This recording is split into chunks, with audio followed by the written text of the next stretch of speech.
자, 2차전 이야기부터 저희가 먼저 꺼내보겠습니다. 최원태 선수의 체인지업 한화 타선을 또 얼려버렸는데요. 최원태가 가을 들어서 정말 다른 투수가 됐습니다. 삼성의 불안 요소에서 이제 팀의 중심, 에이스의 역할까지도 해주고 있는 그런 상황인데요. 정규 시즌은 뭐 아시겠습니다만 좀 들쭉날쭉했습니다. 제구도 흔들렸고 큰 경기만 가면 작아지는 모습, 기복이 있는 모습 많이 보여줬었습니다. 와일드카드 때에도 볼넷만 기록하고 교체당하면서 자존심이 완전히 무너졌는데 그날 이후로 또 달라졌죠. 더 던지고 싶다는 욕심이 아니라 진짜 잘해야 되겠다라는 마음, 그리고 마음을 좀 오히려 비우니까 잘 됐다라는 얘기들이 있더라고요. 이제 뭐 긴 이닝을 소화하겠다는 생각 말고 일단은 한 이닝 실점 없이 최선을 다해서 던지겠다라는 거기서부터 시작한 게 마음가짐에 좀 좋은 영향을 끼쳤다라는 건데, 제가 이제 궁금한 건 선수분들께 여쭤보고 싶은 건 이게 똑같은 사람이잖아요. 그리고 사실은 일주일 전에 최원태 선수와 일주일 이후에 최원태 선수가 그렇게 차이가 많이 나지 않을 건데 이 마인드를 다르게 먹는 것만으로도 이렇게 성적이 달라질 수가 있나요, 위원님? 최원태 선수가 막 공이 빠른 선수는 아니잖아요. 그렇죠. 그런데 이제 자꾸 이제 스피드를 하면 안 되는 거고, 그러면 이제 느린 공에서 뭔가 해법을 찾아야 돼요. 네. 그 투수들이 대부분 옛날에 정말 오래전에 타자를 해보고 타자를 안 해봐서 그러지. 그 한계치에 있는 빠른 볼을 그 타자들이 치는 공은 다 빠른 볼이에요. 근데 왜 자꾸 빠른 볼에서 뭔가를 해법을 찾으려고 그래요? 일본에서 어제 이제 일본이 그 퍼시픽 리그가 끝났어요. 네. 소프트뱅크가 우승을 했죠. 네. 근데 일본에서 제일 잘 던지는 투수가 모이네로 선수 어제 투수인데 예. 이 선수가 컵을 되게 많이 던져요. 공도 빠른데. 그러니까 이제 느린 공에서 해법을 찾아야 되잖아요. 근데 빠른 볼에 자꾸 해법을 찾으려니까 안 되는 건데 최원태 선수가 이제 뭐 마음을 비우고 뭐 얘기를 한다는데 역시 투수는 자기 본인이 계획한 대로 되지 않아요. 계획한 대로 타자리 못 쳐야지. 못 쳐야죠. 못 치는 공 던지는데 변화구에서 해법을 찾아야죠. 그래요. 그러니까 위원님께서도 항상 말씀을 하시는 게 이제 타자들은 타석에 들어설 때 페스트볼을 노리고 들어가지 변화구 노리고 들어가는 타자 없다. 이런 네. 얘기를 맨날 하시잖아요. 이제 그랬을 때 메이저리그도 그렇게 막 158, 막 160, 그 100마일이죠. 100마일 뻥뻥 던지는 선수들이 있는 그런 리그에서도 점점 페스트볼의 비중이 낮아지고 있단 말이에요. 그거에 이제 변화구를 많이 던지고 있는데 그런 부분을 또 최원태 선수가 잘 캐치를 한 것 같습니다. 준 플레이오프 첫 경기에서 6이닝 무실점, 플레이오프 2차전에서도 7이닝 1실점으로 상대 타선을 잠재웠고요. 단숨에 또 삼성의 가장 안정적인 카드 원태인 선수와 함께 원투펀치를 좀 잘 이뤄주고 있습니다. 포스트 시즌 평균 자책점이 0.69고요. 상대가 외국인 에이스여도 흔들리지 않는 모습을 보여주고 있습니다. 그리고 미치 화이트라든지 뭐 라이언 와이스 상대 투수들이 또 흔들리는 와중에도 최원태 선수가 좋은 모습을 또 보여주고 있다라는 거.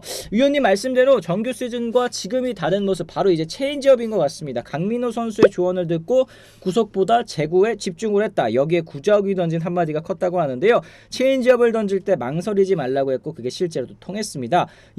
인터뷰에서 구자욱 선수가 어떤 얘기를 했는지 또 구체적인 조언을 밝히지는 않았습니다만 구자욱 선수의 최원태 선수에 대한 이 체인지업에 대한 이야기를 또 듣고 완전히 또 다른 활용법을 또 가져온 것 같다고 하는데 어떤 부분을 좀 얘기를 했을까요, 위원님? 그러니까 그 최원태 선수가 투심 투수잖아요. 네, 그렇죠. 근데 이제 체인지업을 던지면은 같은 계열이라서 망설일 수가 있어요. 그러니까 투수는 느린 공 던지면은 공이 날아가는 시간이 길어서 불안해요. 불안하다. 네, 느린 공은 뭐 잘 칠 거라고 생각해요. 아닌데. 그리고 자세히 이렇게 잘 생각해 보면은 우리 이제 왼손 투수 중에 마무리 박희수 선수도 있었고 정우람 선수도 있었고 유현진 선수도 있어요. 근데 이 선수들이 잘 던지는 이유가 반대로 놓고 보면은 이 선수들이 투심 체인지업을 바깥쪽으로 잘 던져요. 네. 공통적으로. 거기서 해법을 찾는 거죠.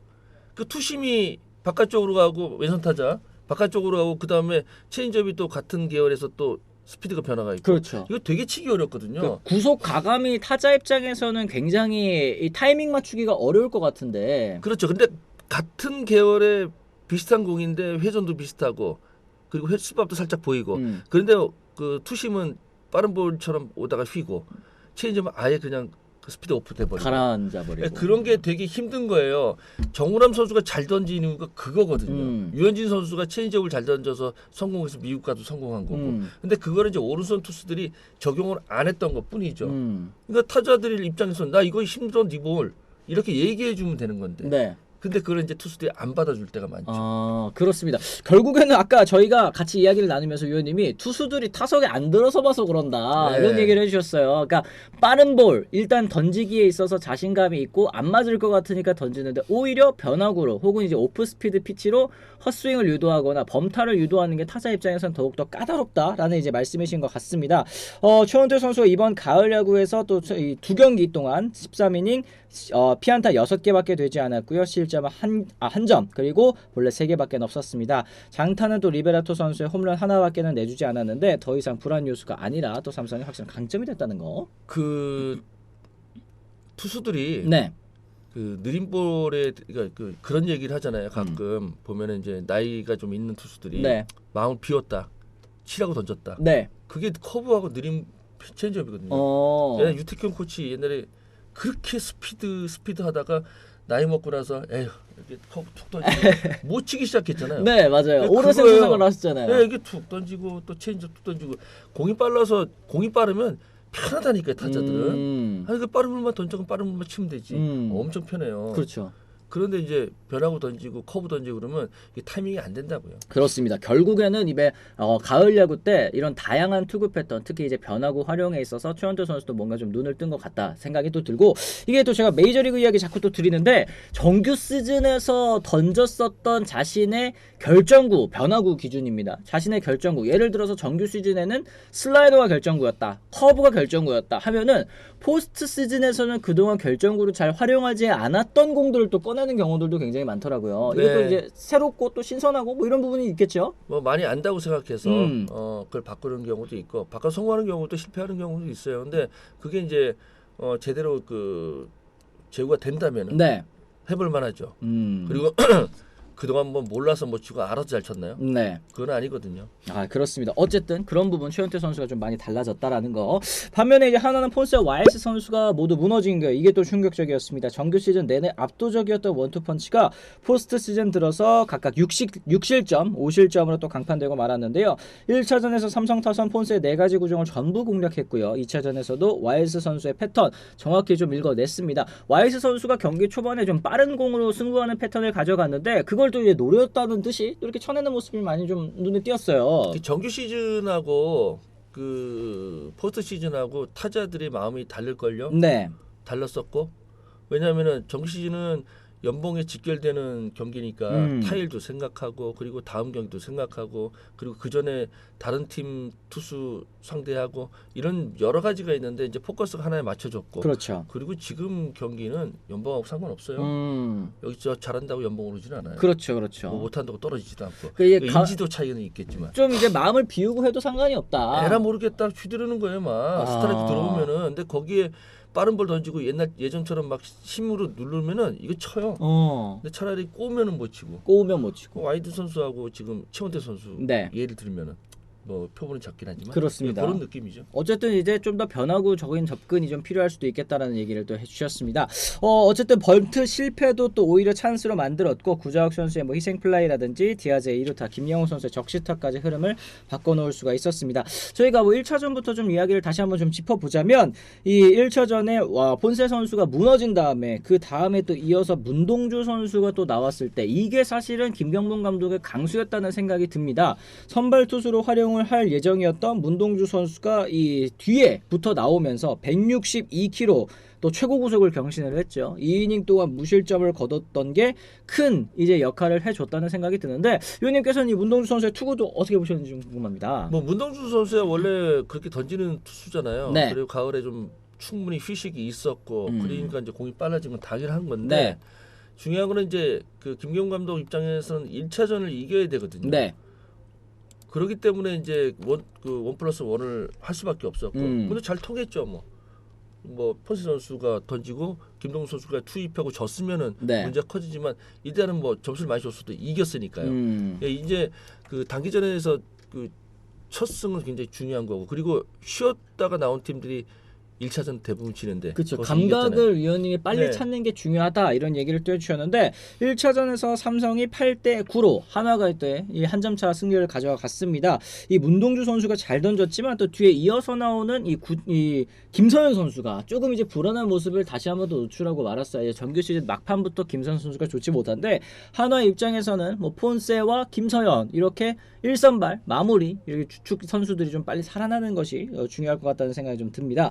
그리고 이제 또 댓글에 구자욱 선수 얘기가 좀 많이 있습니다. 구자욱 선수가 어제 2차전 경기에서 좀 아쉬운 부분이 있었죠. 이제 3루에서 주루 플레이도 조금 이제 미스가 있었고 거기에다가 또 이제 타격감적인 측면에서도 워낙 좀 좋지 못하기 때문에 뭐 타순 조정이 있어야 되는 거 아니냐 이런 얘기들도 있는데 이거는 뭐 결국에는 박아놓고 쓰다 보면 언젠가 터지지 않을까요, 위원님? 대안이 있으면 바꿀 수 있어요. 대안이 있으면 얘기하면 되잖아요. 그렇죠. 근데 구적 빼고 누구를 넣어? 팬들이 맨날 그래요. 얘 저기 타순 바뀌었는데 누가 쓸 거냐고. 그 자리에 그 압박을 이겨가면서 할 수 있는 선수가 누가 있을까? 그렇죠. 있으면 뭐 대안을 주면은 감독이 쓰겠죠. 그렇죠. 근데 없잖아요. 그죠? 예, 그러니까 결국에는 어느 정도 클래스가 있는 타자들은 부진하더라도 이제 박아놓고 쓸 수밖에 없는 것 같아요. 오타니 선수도 1번 타순에서 이번에 가을 야구 때 엄청 못하다가 계속 박아놓고 쓰니까 한 경기 3홈런 치고 막 이러잖아요. 아니 이 선수 에버리지가 있잖아요. 그거에 따라서 뭐 나오는 거죠. 그리고 뭐 단기전이기 때문에 불안하긴 하지만 그래도 어떻게 해요. 구작 선수가 뭐 잘 치고 해야지 그리고 계속 박아놔야지 하나 이기고 올라가서 뭐 LG랑 붙을 때 네. 그때라도 기대해 보죠. 결국에는 구자욱 선수는 해줘야 되는 선수이기 네. 때문에 살아나기를 좀 기다려줘야 된다는 아니 뭐 말씀. 좀 부진하다고 다 바꾸면은 그럼 누가 뭐 2군에서 다 불러올 거예요? 어떡할 거예요? 그렇죠. 그리고 이제 구자욱 선수 얘기 나왔으니까 또 하는 얘기인데 이제 좀 신경전도 있었죠. 이제 폰세 선수와의 이 피치 클락 가지고 이제 얘기가 좀 있었던 게 지금 현행 피치 클락이 25초입니다. 좀 넉넉하죠. 사실 뭐 메이저리그에 비하면은 이게 도입 첫 해이기도 하고 굉장히 초수가 넉넉한 그런 상황이기는 한데 이 피치 클락 내에서 폰세 선수가 셋 포지션 딱 들어간 다음에 바로 안 던지고 이 피치 클락 내에서 이렇게 시간을 좀 끌고 있는 것이 타자와의 승부에 있어서 좀 타이밍을 뺏으려는 의도가 있지 않느냐. 그리고 이거는 또 이제 규정상에는 그러지 않도록 이제 심판위원진이 좀 권고를 했다라는 얘기들이 있는데 요거에 대해서는 좀 위원님 어떻게 생각하시는지 궁금합니다. 뭐 구자 선수 말할 수 있어요. 뭐 그거 하면 안 되지 않냐 뭐 그렇죠. 얘기할 수 있어요. 근데 뭐 포세 선수가 그렇다고 해서 그걸 규칙을 어긴 건 아니잖아요. 그렇죠. 규칙 안 클럽 내에 이제 예. 던진 거긴 하죠. 둘 다 할 수 있어요. 뭐 구작 선수 좀 빨리 던졌으면 좋겠는데 좀 본인 바람이고 포세 선수는 규칙을 어기지 않았잖아요. 뭐 말할 수는 있는데 그렇다고 해서 포세 선수가 잘못한 건 아니죠. 포세 선수 뭐 나름대로 규칙을 어기지 않고 했으면 된 거죠. 그러니까 규정을 좀 잘못 만든 것 같아요, 저는. 그건 뭐 심판이나 네. KB가 알아서 할 일이고 네. 두 선수는 뭐 이제 한 번 얘기했으니까 그만해야죠. 그렇죠. 룰 안에서 네. 두 선수들을 할 수 있는 이야기들도 했다라는 생각이 또 듭니다. 거북이님이 이런 얘기 해주셨습니다. 개인적으로는 구자욱이 가지는 무게감이 있다고 봅니다. 팬으로서도 기대감이 있는데 실제로 상대하는 투수들은 그만큼 부담감이 있다고 봅니다. 지난 가을에 구자욱이 없어서 얼마나 타선 무게감이 떨어졌나요? 이런 얘기를 해주셨습니다. 결국에는 구자욱 선수가 이 타석에 있음으로써 투수가 느끼는 또 이제 압박감이 있지 않겠습니까? 지금 안 맞고 있다고 그래서 야 구자욱 요즘 못 치니까 쉽게 승부해 이러는 투수들이 어디 있겠어요. 네. 그런 부분을 좀 잘 생각해 주시면 못 치더라도 거기 승부할 때 그 집중하고 뭐 하다 보면 체력도 떨어지고 그다음 타자한테 제구도 흔들려서 또 맞기도 하고 그러는 거죠. 맞습니다.